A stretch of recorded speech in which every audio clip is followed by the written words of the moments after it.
Salutations les amis, Sinal Durion et je suis ravi de vous retrouver aujourd'hui pour la deuxième et dernière partie de ma collection DC, à forte consonance Batman, puisque de toute façon c'est le fer de lance chez DC, c'est ce qui fait vendre du comics à fond, et ça me va très bien puisque c'est mon super-héros préféré. J'espère que vous avez vu la première partie, dans laquelle on a vraiment abordé la continuité Batman depuis l'event Flashpoint jusqu'à l'ère Infinite en France, hein, je le rappelle.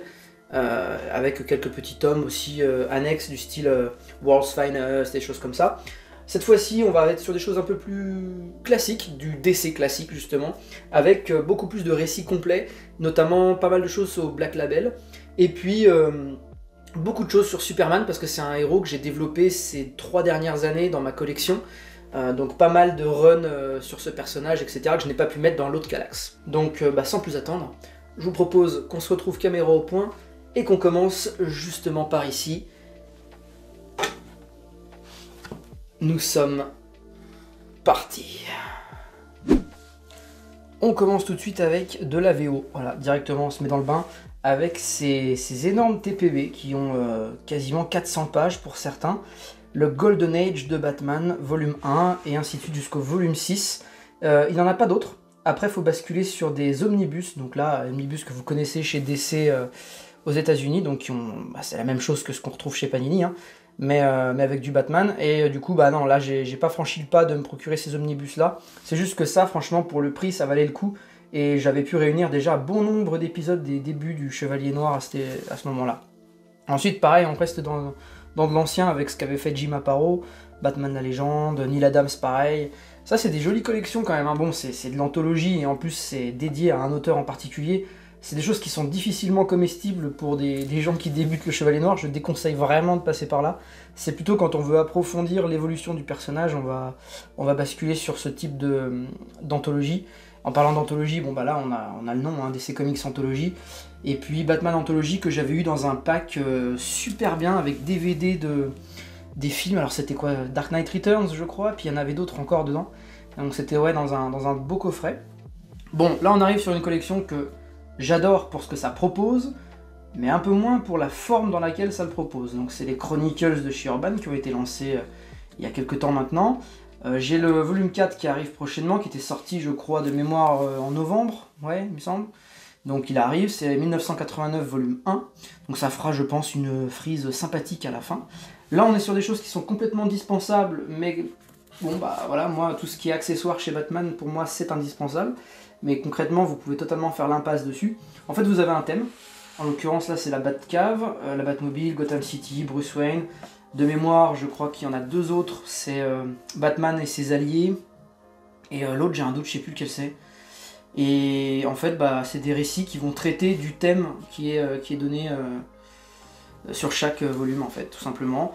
Même chose, mais cette fois-ci pour les ennemis. Donc avec Double Face, Poison Ivy, le pingouin, ensuite vous avez le Sphinx, l'épouvantail, et je sais pas s'il m'en manque un autre, mais ouais, enfin de toute façon je les ai pas tous non plus, hein, c'est des choses que je collecterai au fur et à mesure.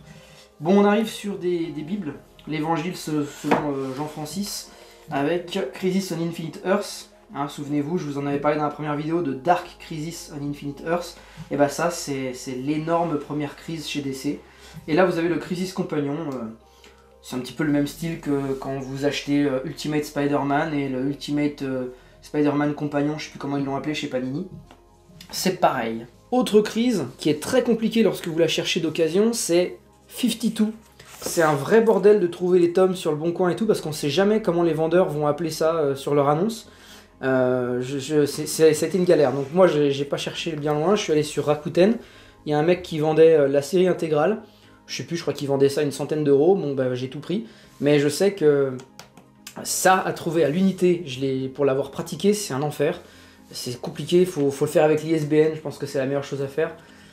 Quand vous cherchez d'ailleurs sur Rakuten, j'en profite, et Vinted aussi, vous prenez en fait l'ISBN, c'est ça, hein, c'est le code barre derrière, vous l'avez même écrit là, ISBN 979 1 02 68 machin.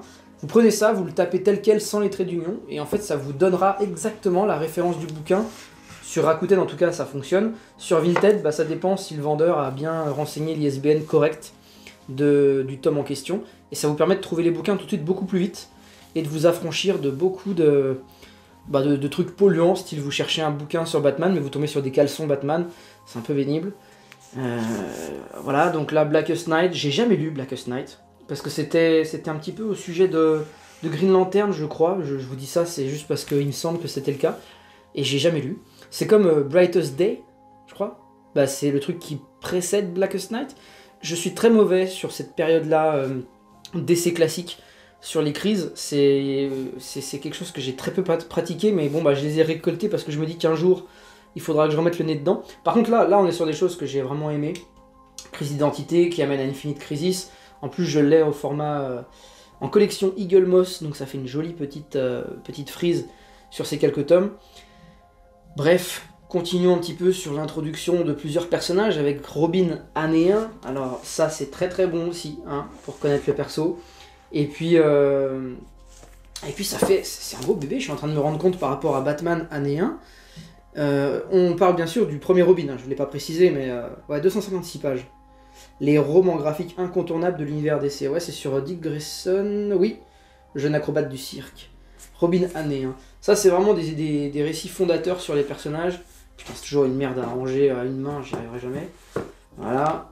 Et pareil pour Batman année 1, qui est indispensable. Hein. Est-ce qu'il y a encore besoin de présenter cette jolie page nacrée de blanc? Batman the Night, qui est beaucoup plus récent, par Chip Zdarsky.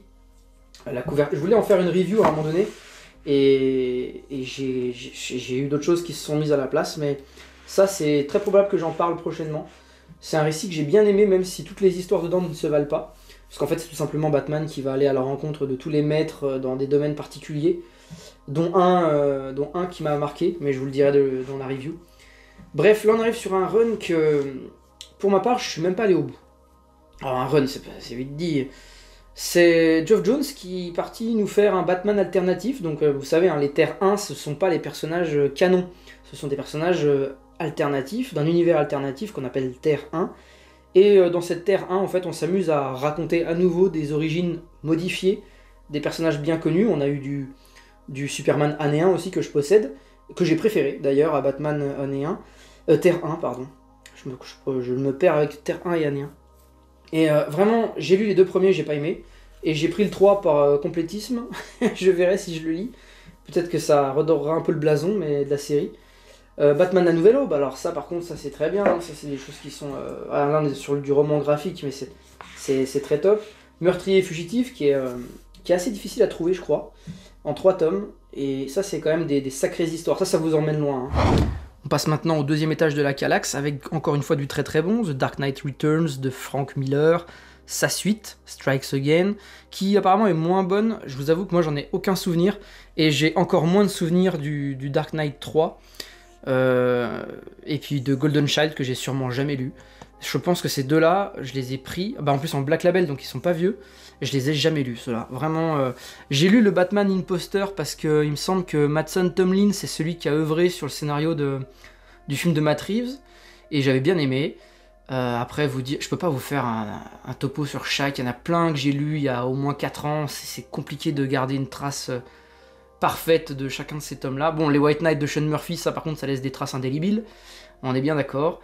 Batman Catwoman, c'est sorti il y a pas longtemps, ça reprend des choses qu'il y avait dans Rebirth, et surtout ça amène une conclusion, il me semble, à l'histoire qu'avait initié l'auteur du même nom, avec Batman Catwoman, leur relation. Alors moi c'est un truc qui me plaît beaucoup, ça, parce que l'idylle entre Selina Kyle et Bruce Wayne, c'est quelque chose qui me plaît beaucoup. Là j'ai un All-Star Superman, je viens de m'en rendre compte, qui est tout seul ici, perdu dans du Batman, mais comme c'est du Black Label, je l'ai laissé là, mais il devrait aller vers le Superman normalement. Batman The World, ça c'est un peu un récit, faut pas se leurrer, hein. Batman The World, ça reprend plein d'histoires où Batman voyage à travers la planète. C'est pas une histoire complète en fait.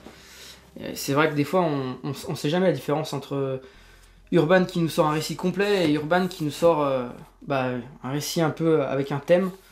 Et là vraiment, hein, c'est une anthologie d'histoires inédites réalisées pour l'occasion par la Fine Fleur, machin. Dans les couleurs... Ouais, voilà, c'est ça. C'est du voyage. Bon, de toute façon, je vous laisse apprécier la suite, mais il y a énormément de récits complets. Là, j'ai un petit bout de VO. Prélude to Nightfall, parce que c'est jamais sorti en français. Et pourtant, vous voyez, il y a quand même un bon nombre de pages. Et ça vous emmène tout droit pour aborder l'énorme saga qui s'achève ici, hein, pas ici mais ici, le Fils prodigue. Voilà, donc Nightfall, hein, bah, ça parle, hein, le nom vous dit tout, hein, la chute du chevalier quoi. Et l'énigme de Red Hood, c'est là où on commence à, enfin qu'on apprend l'identité de Jason Todd, ce qu'il est capable de faire sous sa nouvelle identité. Là on est sur des choses que j'ai personnellement beaucoup moins aimé parce que c'est le futur hypothétique de Gotham et évidemment quand il s'agit plus trop de Bruce Wayne, moi ça me pose un peu souci. Moi le Batman Beyond, j'ai du mal, d'ailleurs il me manque un tome, je crois il y a 3 tomes, il m'en manque un. Je le prendrai sûrement, mais c'est voilà, c'est des choses vers lesquelles je ne vais pas aller naturellement, c'est juste du complétisme parce que moi c'est Bruce Wayne, hein, c'est Bruce Wayne et occasionnellement quelqu'un qui met son costume à sa place, d'accord, mais pas davantage quoi. Bref, les Future State, il y en a quand même, il y a quand même de sacrées bibles là aussi. Batman Killing Time, ça c'est une de mes dernières acquisitions. Si je dis pas de bêtises, c'est sorti là en à la rentrée septembre, je sais plus. Libermero qui nous pond un Noël, je vous les avais fait une review dessus, pour Noël dernier je crois, que c'est excellent d'ailleurs, parce que bah, Libermero quand il dessine c'est des œuvres d'art. Ouais, il y a plein de choses, Batman Universe aussi. Je confondais peut-être Batman Universe avec... Non, c'est Batman The World, ouais, où vraiment... Là ça c'est un récit complet par Michael Bendis, ouais. Ah bah celui-ci j'en ai pas de souvenir, mais je suis certain de l'avoir lu. Putain, il va falloir que dans un moment je dresse un bouquin dans lequel je me fais des résumés de tout ce que je lis pour éviter d'avoir à les relire parce que sinon je perds un temps phénoménal. Voilà, plein de choses là sur des antagonistes. La légende de Darkseid, Double Face, la cible de Deadshot. Alors la cible de Deadshot c'est pas très bon, hein. En plus c'est très vieux. C'est plein d'histoires dans lesquelles on retrouve Deadshot et bien souvent où Batman est son antagoniste principal et lui met des bâtons dans les roues, plutôt des batarangs dans les roues, n'est-ce pas? La saga de Ra's al Ghul, là où par contre on est sur un sacré bébé, putain, pour Ra's al Ghul. Faut dire que c'est un personnage qui est quand même assez emblématique aussi. Hugo Strange, L'Âme d'Azrael. Alors L'Âme d'Azrael, je crois que c'est nécessaire de le lire pour aborder je sais plus quelle série. Déjà c'est bien de connaître Azrael quand vous voulez lire Nightfall, hein, quand même, je veux pas spoil, mais voilà. Sombre Reflet, je l'ai beaucoup aimé, c'est de Snyder il me semble. Ouais, et de Jock aussi. Frank Cavilla au dessin. Frank Cavilla c'est celui qui a fait beaucoup plus tard La Nuit de la Goule que je vous ai fait en review. Et puis bon bref, un long Halloween, des classiques, Amère Victoire sa suite, des Ombres dans la nuit, enfin ça c'est des choses qu'il faut posséder, qu'il faut avoir lu, c'est extrêmement bon. Avant-dernier étage avec du Batman Silence, ça c'est pareil, hein. Beaucoup de ces titres là d'ailleurs ont eu des adaptations en animation excellentes. Batman Silence ou en VO je crois que c'est Hush, Batman Hush. Moi j'ai beaucoup aimé, hein. Même l'animation, hein. C'est vraiment extra. Cataclysme qui va vous conduire à toute une ère assez intéressante. Et là j'ai pris de la VO, c'est les Batman Road to No Man's Land. Voilà, il y en a 2. Et donc ça c'est pas sorti en français, donc je me les suis procurés en VO. Et du coup, ben, ça nous emmène à quoi? Bah, No Man's Land, évidemment, que j'ai réussi à avoir en Eagle Moss, comme crise d'identité que je vous ai montré tout à l'heure, enfin Identity Crisis. Et ça fait un joli petit Batman éclairé comme ça sur le fond. C'est très compliqué à trouver. Je vous le dis, si vous les voulez au format urban, il va falloir donner 350 € à peu près, c'est les prix sur le Bon Coin actuellement. Je sais pas pourquoi ils les rééditent pas alors que c'est des récits fondateurs. Faut dire que ça fait quand même de sacrés bébés à rééditer, hein, on va pas se le cacher. Mais bon, le fond de catalogue c'est important quand même, surtout sur un personnage comme Batman qui a des tonnes de ramifications reprises dans les séries récentes. New Gotham, parce qu'après No Man's Land, reconstruction de Gotham, donc New Gotham. Là pareil, j'ai tout. Et ensuite on a une série qui un jour, je vous en parlerai en même temps que j'aborderai Ed Brubaker. Il s'agit de Gotham Central. Voilà, ça c'est super bien aussi. C'est vraiment un regard différent sur l'univers de Batman, puisque cette fois-ci on est carrément avec les flics. Et c'est là où on se rend compte qu'un simple mec comme Double Face, c'est déjà très compliqué pour eux à gérer en termes de criminalité. Alors qu'un Batman, il vient, il déjoue son plan, il le défonce et terminé. Bah les flics, c'est pas pareil quoi. Là on a quelque chose que je vais me forcer à terminer. Grant Morrison présente Batman. Je déteste Grant Morrison. Vraiment, je n'aime pas du tout ce qu'il fait. C'est toujours hyper perché et tout. Par contre, c'est toujours très travaillé. Ça, il n'y a pas de problème. Pour autant, Batman Metal, c'est très travaillé, mais ça marche pas non plus, vous voyez, il n'y a pas que Grant Morrison qui me pose problème là-dessus. C'est que ça instaure des bases sur le Chevalier Noir qui me déplaisent de fou. Je pense notamment à quelque chose qui m'avait fait lâcher à l'époque, c'est Grant Morrison présente Batman Incorporated, et là vous avez des Batman partout dans le monde en fait. Ça devient une société de Batman. Et j'ai détesté ça. Vous avez ce tome 0 quand même, qui est une petite fierté que j'ai réussi à avoir à 10 €, alors que ce truc-là est discontinué complètement et introuvable. Et ça se vend en 40 balles le tome. Moi, je l'avais eu à 10 balles chez quelqu'un qui ne joue pas le jeu de la spéculation, et ça fait plaisir. Donc bref, sachez que les 2 dernières intégrales de Grant Morrison, parce que là c'était 3 tomes en première édition, ces 3 tomes-là, ça correspond... tome 0, lui, il est unique. Mais tome 1, tome 2, c'est l'intégrale numéro 1. Donc je suis passé directement à l'intégrale numéro 2 pour pas avoir à me faire chier à trouver les tomes en première édition. Donc là, j'ai les 2 dernières intégrales, 3 et 4, qui vont arriver dans la semaine prochaine. Batman par Marini, là on est sur du format franco-belge, une histoire classique sur le Chevalier Noir. Là on est sur des choses plus récentes que j'ai pas encore eu le temps de lire, c'est le crossover Batman Spawn de 94, et le plus récent du coup, pour l'occasion. Ils ont ressorti les deux, enfin ils ont sorti celui-ci et ressorti le vieux.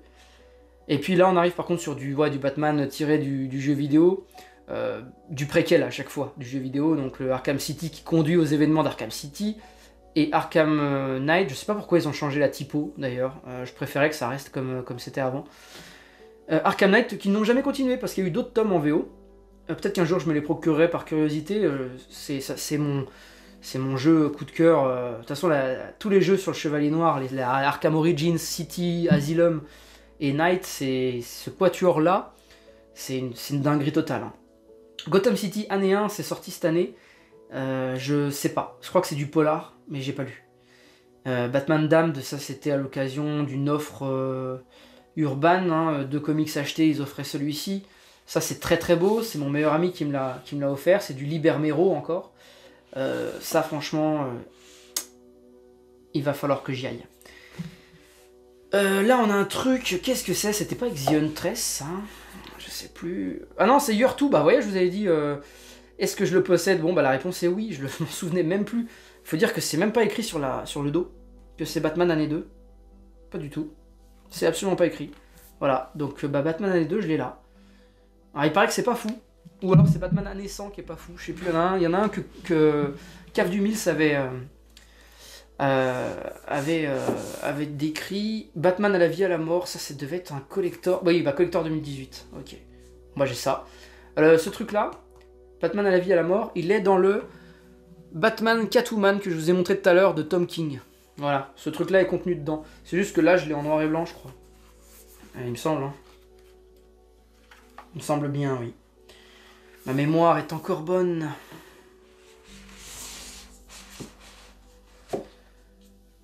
Là j'ai un petit Batman Lobo, rendez-vous compte, c'était édité par Panini Comics à l'origine, c'est fou ça. Ça c'est un cadeau que j'ai reçu d'un vendeur sur le Bon Coin, je lui avais acheté, il me semble que c'était les No Man's Land que je lui avais pris. Donc je lui avais lâché un sacré billet, et le mec m'avait filé Batman Lobo en plus. Donc plutôt sympa. Et là on arrive justement sur Superman avec les Chronicles de son nom. 87, volume 1, 2, 3. Putain ouais, 3 volumes rien que pour l'année 87. Il y a quand même eu du contenu là-dessus. Hein. La mort de Superman, ça c'est encore l'évangile selon Saint-Claude, x2, parce que vous avez aussi ici, hein, bien sûr. Hein. Je ne l'ai pas acheté 2 fois, hein, c'est bien la suite. Voilà, récit fondateur sur le personnage. En plus, récit qui chamboule complètement l'univers DC, pas juste le personnage. For All Season, j'en avais fait une review, c'était excellentissime, du regretté Tim Sale et de Jeff Lobb, qui à chaque fois se servait un petit peu du talent quand même de Tim Sale pour pondre ses scénarios, parce que ses scénarios ils allaient pas bien haut quand même, hein, je suis bien désolé, mais... Alors sauf sur effectivement un long Halloween, là d'accord. Bon bref, plein de petites choses. Là on arrive effectivement sur les runs dont je vous parlais tout à l'heure, avec Geoff Jones présente Superman, ça c'est excellent. Il faut que je me procure d'ailleurs les Geoff Jones présente Flash. Il faut absolument que j'arrive à trouver ça aussi. Donc là, les Clark Kent, Superman, Superman Action Comics, L'Homme de Demain, et des récits complets, évidemment. On arrive encore sur du Superman ici, dernier étage. Superman Batman, ouah, putain, il y a plein de choses bien, il y a plein de choses que j'ai envie de relire et d'autres que j'ai envie de lire tout court. Les Rebirth Superman avec les Super Sons, ça m'avait été recommandé par l'un d'entre vous. Et bah, les Superman Terre 1, alors ceux-là sont bien meilleurs que les Batman Terre 1 à mon sens, encore une fois. Là, un petit vestige de l'époque, Panini qui nous sortait du DC à cette époque-là. Là, on a un très gros bloc Injustice avec la première série et la deuxième, tout est complet. Un petit crossover Batman et Tortue Ninja, ça on adore. Hein. Là, il y a mon petit fond vert, évidemment. Gros investissement de cette année, n'oublions pas. Là, on arrive sur quelque chose dont j'ai entendu parler très rapidement. Le Game of Thrones de chez DC. Alors, avec la cover, je vous dis, c'est exceptionnel. Les gars de 10h47 en ont dit du bien, donc j'ai hâte de découvrir ça. J'aime bien ce genre de prise de risque, Dark Knights of Steel, retour au Moyen-Âge avec les personnages DC. Ça me plaît bien. Là, juste derrière, on n'a pas eu le temps de le voir, mais Earth 2, je suis en train de chercher à les réunir. Et après, bah, quelques récits. Là, on arrive vraiment sur la zone où je savais pas comment ranger. J'ai mis des trucs que j'ai réunis au fil de l'eau. Et pour l'instant, je les laisse comme ça parce que je sais pas où les mettre. Des choses qu'on m'a offertes aussi, hein, l'héritage de Deathstroke, Suicide Squad Rebirth, c'est des choses perdues comme ça dans ma collection. Là, on a ça aussi. Peut-être qu'un jour, il faudra que je vous termine ça. N'est-ce pas? De mémoire, il doit me rester 2 épisodes ou 3 épisodes à vous faire. Je pense que je ferai un seul épisode et je vous parlerai de tout en même temps. Et puis bah, peut-être que je supprimerai les 2 premiers épisodes, je sais pas trop. Mais il faudra que je termine ça, j'avais dit que je le ferais. 6 épisodes pour traiter les 6 fascicules à l'occasion de la sortie de Gotham Knights. Et au final, je l'ai pas terminé ça. Enfin, j'ai tout lu, hein, mais j'ai pas fait les reviews en conséquence. Alors les DC's, il me semble que je vous avais dit qu'ils étaient rangés de l'autre côté la dernière fois. Là-bas. Au final, j'ai fait un joli trou pour accueillir la suite, et il y a la place. Je suis venu ranger ces choses-là. Flash intégrale 1 et 2, et Grayson, l'intégrale de la série. Ça, pareil, sur Nightwing, qui à ce moment-là était quelqu'un d'autre que Nightwing. Ça, c'est pareil, c'est des choses que j'ai beaucoup aimées. Et donc DC's, bah, je l'ai déporté là. Ça avait plus de sens de le laisser ici, aux côtés d'une série comme Injustice, que de le mettre là-bas vers la continuité. Wonder Woman Historia, dont il faudra que je vous parle. Supergirl, ouais, putain. Woman of Tomorrow, ça pareil, il faut que je vous en parle aussi. Là, c'est le seul petit cadeau que j'ai eu de chez Urban pour le programme Bi-Urban, je crois. Le truc où il faut leur faire une vidéo d'un titre que vous avez aimé de leur collection et ils vous envoient un titre de votre choix. Sauf les Limited, les Urban Limited, bah moi je leur avais demandé le JSA Chronicles parce que ça coûte 35 balles, bordel de merde. Et JSA le Nouvel Âge, c'est ce que je ne pensais jamais acheter. Sauf que là, tome 1, tome 2, je les ai eu à 20 € les deux. Je sais pas si vous vous rendez bien compte. Là, on a un petit peu de Green Lantern et de Green Arrow pour terminer. Et puis nous voilà rendus, mes amis, nous voilà rendus. C'est tout pour moi les amis, nous avons terminé la collection DC avec cette deuxième partie qui était nettement plus conséquente que la première évidemment vu que la Kallax fait quand même 16 cases au lieu de 8 de la première vidéo donc c'est normal. Il y a aussi pas mal de choses sur lesquelles je me suis attardé, peut-être plus que pour la première, je sais pas trop. On verra aussi ce que je conserve au montage. Et sinon bah, on se donne rendez-vous donc mercredi soir pour les indés. Les indés qui sont dans mon placard. Ça va être très chiant à vous montrer parce que j'ai 2 grosses portes blanches qui... alors on s'en fout qu'elles soient blanches, mais il y a 2 grosses portes. Et du coup c'est chiant de vous présenter les titres, donc je verrai comment je fais, faudra peut-être que je me glisse un peu avec le téléphone. Ce sera sûrement moins agréable pour vous que ce que j'ai fait jusqu'à présent. Mes amis, passez une bonne fin de semaine, et puis on se dit à mercredi, jeudi matin. Voilà, allez ciao.